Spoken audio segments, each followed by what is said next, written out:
Hello friends, હું અજય પરમાર આપણી YouTube channel Deepam જ્ઞાન ક્રાંતિમાં આપનું હાર્દિક સ્વાગત કરું છું। મિત્રો, આજે હું તમારા માટે ધોરણ 11 કોમર્સનું જે આંકડાશાસ્ત્ર એટલે કે સ્ટેટ છે એ સ્ટેટનું ચોથું ચેપ્ટર પ્રસારમાન, એ પ્રસારમાનમાં સ્વાધ્યાય 4.6 લઈને આવ્યો છું। તો આ જે 4.6 છે એ તમારે મિશ્ર પ્રમાણિત વિચલનના દાખલા છે। કયા દાખલા છે? તો મિશ્ર પ્રમાણિત વિચલન। ઓકે, મિશ્ર પ્રમાણિત વિચલન એટલે કે એસસી सूत्र जो लीए आपणे। तो एससी નું सूत्र एनी पहला आपणे शुं शोधवानुं हतुं? तो एक्स बार सी एटले के मिश्र मध्यक। शुं शोधवानुं हतुं? मिश्र मध्यक। मिश्र मध्यक एटले के एक्स बार सी सूत्र शुं हतुं? तो n1 एक्स बार 1 प्लस n2 एक्स बार 2। एक बार रिपीट कर लीए, छेदमां n1 प्लस n2। ओके, मिश्र मध्यक शोधाई गयो। त्यारबाद तमारे शुं शोधवानुं हतुं? तो d1 बराबर शुं थशे? तो एक्स बार 1 माइनस एक्स बार सी। અને બીજું શું શોધવાનું હતું? d2 બરાબર શું થશે? તો x બાર 2 માઇનસ એક્સ બાર સી। એટલે કે સૌ પ્રથમ તમારે એક્સ બાર સી તો શોધવો જ પડશે। ત્યારબાદ મિશ્ર પ્રમાણિત વિચલન એટલે કે એસસીનું સૂત્ર શું હતું? તો વર્ગમૂળમાં શું હતું? n1 s1 square plus d1 square plus શું હતું? n2 s2 square plus d2 square અને છેદમાં શું આવશે? તો n1 પ્લસ n2। શું આવશે? n1 plus n2। આ સૂત્રનો ઉપયોગ કરીને આપણે શું કરવાનું છે? તો મિશ્ર પ્રમાણિત વિચલન શોધવાનું છે। અને મિત્રો, આ આપણો છેલ્લો ટોપિક છે પ્રસારમાનનો। ત્યારબાદ આપણે આની પછીનું જે ચેપ્ટર છે વિષમતાવાળું, એ વિષમતાવાળું સૂત્ર અને એના જે સૂત્ર છે, કાર્લ પિયર્સનની જે પદ્ધતિ છે એના વિશેની માહિતી મેળવીશું। સ્વાધ્યાયના જે દાખલા છે એ દાખલા તમારે જાતે કરવાના છે। સ્વાધ્યાય જે 4 છે એ મેં એક પણ સ્વાધ્યાય કરાવ્યું નથી। સ્વ અધ્યાય એનો અર્થ જ શું થાય છે? સ્વ અધ્યાય એટલે કે એમાં બધા જ પ્રકારના દાખલા મેં તમને કરાવી દીધા છે। જે સ્વાધ્યાયમાં છે એ તમારે જાતે કરવાના છે। चलो मित्रों, જોઈએ સ્વાધ્યાય 4.6 દાખલા નંબર 1। શું માહિતી આપવામાં આવી છે? તો એક શાળાના 2 વર્ગોના વિદ્યાર્થીઓના ગુણ વિશેની માહિતી આપવામાં આવેલ છે। એ માહિતી પરથી વિદ્યાર્થીઓના ગુણનું મિશ્ર પ્રમાણિત વિચલન શોધવાનું છે। શું માહિતી આપવામાં છે? તો વિદ્યાર્થીઓની સંખ્યા એટલે કે n, સરેરાશ ગુણ એટલે કે x બાર અને પ્રમાણિત વિચલન એટલે કે s। એટલે આ 50 શું થશે? n1, 60 શું થશે? n2। આ શું થશે? x બાર 1, આ થશે x બાર 2, આ થશે s1 અને આ થશે s2। શું મેં કીધું હતું? સૌપ્રથમ શું શોધવાનો? તો x બાર c, ત્યારબાદ શું શોધવાનો? d1 d2 અને ત્યારબાદ શું શોધવાનો? તો sc। તો સૌપ્રથમ આપણે x બાર c શોધી લઈએ। તો x બાર c નું સૂત્ર શું હતું? તો n1 x બાર 1 પ્લસ n2 x બાર 2 અને છેદમાં શું આવશે? તો છેદમાં આવશે n1 પ્લસ n2। શું આવશે? n1 plus n2। જ્યાં n1 બરાબર કેટલા છે? તો n1 બરાબર છે 50 ગુણ્યા x બાર 1 બરાબર કેટલા છે? 60। એટલે 50 ગુણ્યા 60 પ્લસ n2 બરાબર કેટલા છે? તો n2 બરાબર છે 60। એટલે કેટલા આવશે? તો 60 ગુણ્યા x બાર 2 બરાબર કેટલા છે? 48। એટલે કેટલા આવશે? 48 અને છેદમાં n1 બરાબર કેટલા છે? 50 અને n2 બરાબર કેટલા છે? 60। ઓકે, ગુણાકાર કરીશું। કેટલો ગુણાકાર આવશે? તો 3000। કેટલો આવશે? 3000 પ્લસ 60 ગુણ્યા 48 કરીશું એટલે આવશે 2880। કેટલા આવશે? 2880 અને છેદમાં કેટલા આવશે? 110। સરવાળો કરીશું એટલે કેટલો આવશે? તો 5880 છેદમાં આવશે 110। 0 0 કેન્સલ અને ભાગાકાર કરીશું એટલે આપણને x બાર c મળશે। એ લખી દઉં છું, x બાર c મળશે આપણને 53.45। કેટલો મળશે? 53.45। આ આપણો x બાર c આવી ગયો। શું આવી ગયો? x બાર c આવી ગયો। હવે શું શોધવાનું છે? તો d1 બરાબર શું હતું? તો x બાર 1 માઇનસ x બાર c। જ્યાં x બાર 1 બરાબર કેટલા છે? તો x બાર 1 બરાબર છે 60 કે 60 માઇનસ x બાર c બરાબર કેટલા આવ્યા? તો 53.45। એટલે કે 60 માઇનસ 53.45 કેટલા મળશે આપણને? 6.55। કેટલા મળશે? 6.55। ઓકે, આ d1 થઈ ગયો। આ શું થઈ ગયો? આપણો d1। પરંતુ આપણે આનો d સ્ક્વેર જોઈએ છે તો અહીં જ આપણે શોધી લઈએ d1 નો સ્ક્વેર। તો 6.55 નો વર્ગ કેટલો થશે? તો 42.90। કેટલો થશે? 42.90। ઓકે, ત્યારબાદ d2 શોધી લઈએ। તો d2 બરાબર શું થશે? તો x બાર 2 માઇનસ x બાર c। x બાર 2 બરાબર કેટલા છે? તો x બાર 2 બરાબર છે 48। 48 માઇનસ 53.45 એટલે કેટલા આવશે? તો માઇનસ માઇનસ 6.45 5.45 કેટલા આવશે? માઇનસ 5.45। ચાલો, માઇનસ છે આનો પણ શું કરી દઈએ વર્ગ, એટલે કે d2 સ્ક્વેર માઇનસનો વર્ગ શું થઈ જશે પ્લસ કેટલો આવશે તો 29.70 કેટલો આવશે 29.70, એટલે કે અહીંથી આપણને d1 સ્ક્વેર અને d2 સ્ક્વેર મળી ગયા છે. હવે આપણે શું શોધી લઈએ તો s1 અને s2 છે, તો અહીં આપણે s1 સ્ક્વેર, તો s1 બરાબર 10 છે તો 10નો વર્ગ કેટલો થશે 100, અને s2 બરાબર કેટલા છે 12, તો s2 સ્ક્વેર બરાબર કેટલા થશે 144. બધી જ કિંમતો આપણી પાસે અવેલેબલ છે. શું કરીશું આપણે તો સૂત્રમાં કિંમત મૂકીશું. કયું સૂત્ર હતું આપણું તો આપણું સૂત્ર હતું SC. શું સૂત્ર હતું SC બરાબર, અહીં સૂત્ર લખું છું SC બરાબર વર્ગમૂળમાં n1 ગુણ્યા s1 square plus d1 square plus n2 ગુણ્યા s2 square plus d2 square, અને છેદમાં શું હતું તો છેદમાં હતું n1 પ્લસ n2. શું હતું n1 પ્લસ n2, જ્યાં n1 બરાબર કેટલા હતા 50, n1 બરાબર કેટલા હતા 50, તો લખી દઈએ આપણે તો વર્ગમૂળમાં n1 બરાબર હતા 50, બ્રેકેટમાં s1 સ્ક્વેર તો આપણે શોધી લીધો તો કેટલો હતો 100, પ્લસ d1 સ્ક્વેર પણ શોધી લીધો, કેટલો હતો d1 સ્ક્વેર તો જો d1 સ્ક્વેર અને s1 સ્ક્વેર અહીંયા છે, આ છે આપણો d1 સ્ક્વેર, આ d2 સ્ક્વેર, આ s1 સ્ક્વેર, આ s2 સ્ક્વેર, તો એ કિંમત મૂકી દઈએ. d1 સ્ક્વેર કેટલો છે તો 42.90, કેટલો છે 42.90, તો લખી દઈએ તો d1 સ્ક્વેર કેટલો છે 42.90 પ્લસ n2 બરાબર કેટલા હતા 60, s2 સ્ક્વેર કેટલો આવ્યો તો 144 પ્લસ d2 સ્ક્વેર, તો d2 સ્ક્વેર જોઈ લઈએ આપણે કેટલો છે તો d2 સ્ક્વેર છે આપણી પાસે 29.70, તો લખી દઈએ d2 સ્ક્વેર કેટલો છે તો d2 સ્ક્વેર છે 29.70. ઓકે, અને છેદમાં n1 પ્લસ n2 એટલે કે 50 પ્લસ 60.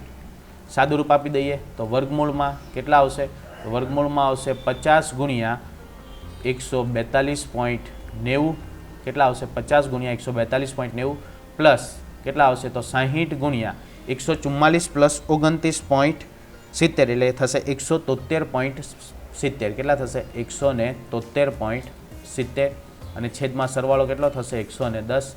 હવે ગુણાકાર કરીશું તો ગુણાકાર કેટલો આવશે તો 150 ગુણ્યા 142.90 કરીશું એટલે આપણને મળશે 7145.13, કેટલા આવશે 7145.13,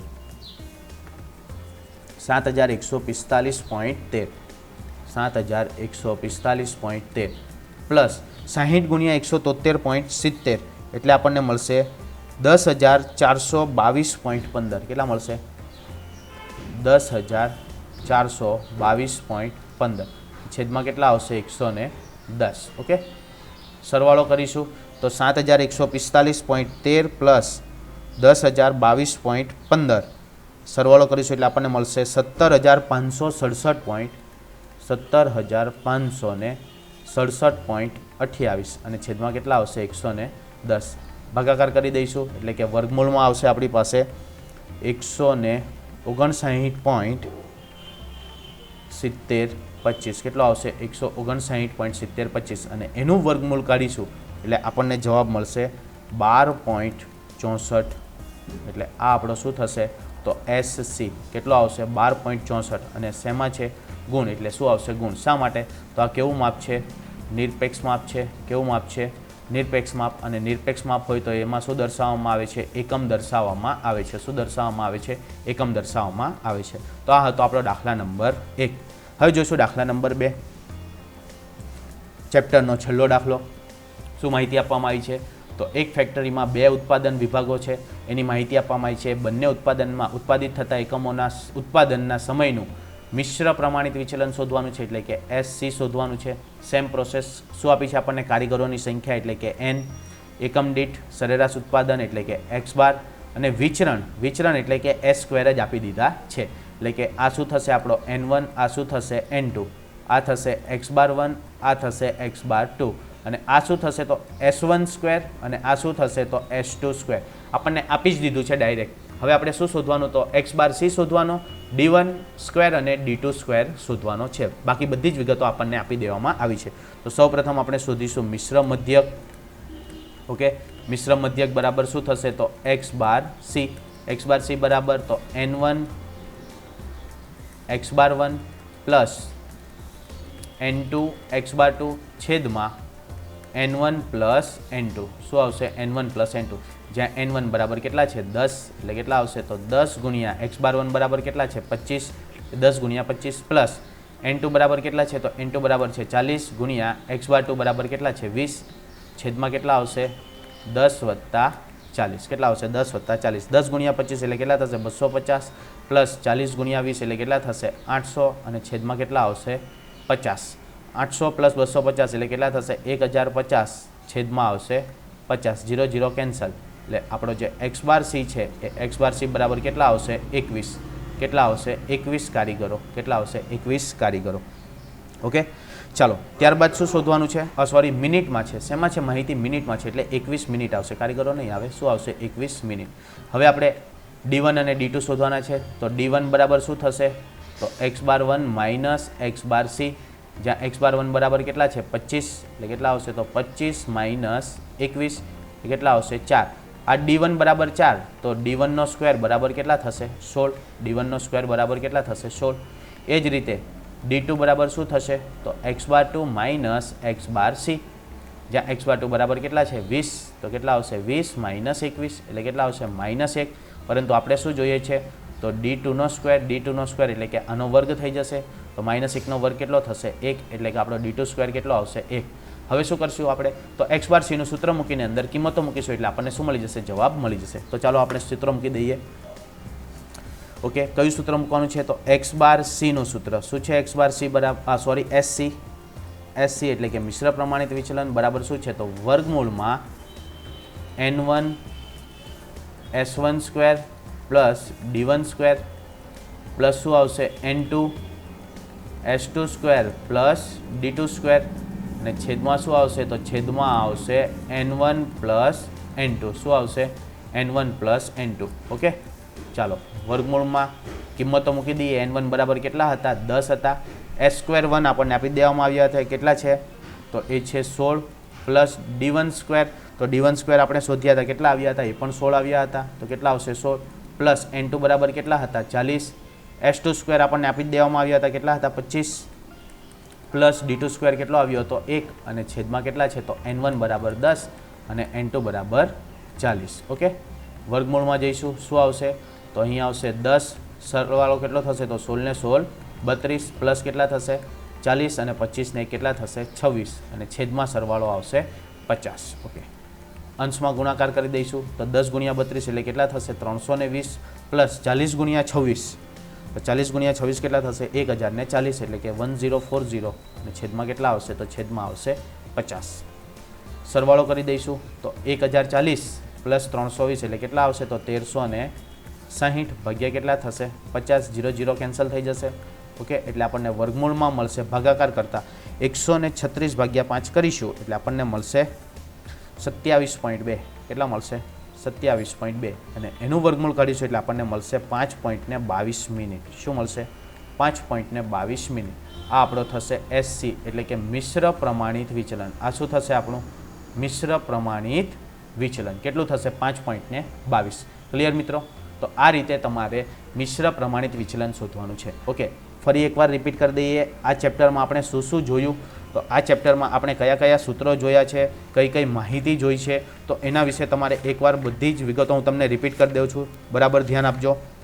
આપણે શું જોયું તો સૌપ્રથમ આપણે વિસ્તાર જોયો વિસ્તાર એટલે કે r બરાબર શું જોયું તો સૌથી મોટો પ્રાપ્તાંક એટલે કે xh માઇનસ xl એનો આ બધા નિરપેક્ષ માપ છે આ કેવા માપ છે નિરપેક્ષ માપ છે અને એનું સાપેક્ષ માપ તો સાપેક્ષમાં શું જોયો આપણે વિસ્તારાંક જોયો શું જોયો વિસ્તારાંક એમાં શું આવશે તો ઉપર જે છે એમ અને નીચે એનાથી વિરુદ્ધ એટલે કે xh માઇનસ xl છેદમાં શું થઈ જશે xh પ્લસ xl અથવા તો આરના છેદમાં xh પ્લસ xl ઓકે ત્યારબાદ આપણે શું જોયું તો ચતુર્થક વિચલન ત્યારબાદ શું જોયા આપણે ચતુર્થક વિચલન બરાબર શું હતું તો q3 માઇનસ q1 છેદમાં 2 શું હતું બરાબર ને 2 નહીં હતું આ તો q2 મળી જતે અહીં શું આવશે તો q3 માઇનસ q1 છેદમાં 2 બરાબર છે હા ચતુર્થક વિચલન બરાબર જ છે ત્યારબાદ એનું વિચલનાંક એટલે કે ચતુર્થક વિચલનાંક તો ઉપર જેમ છે એમ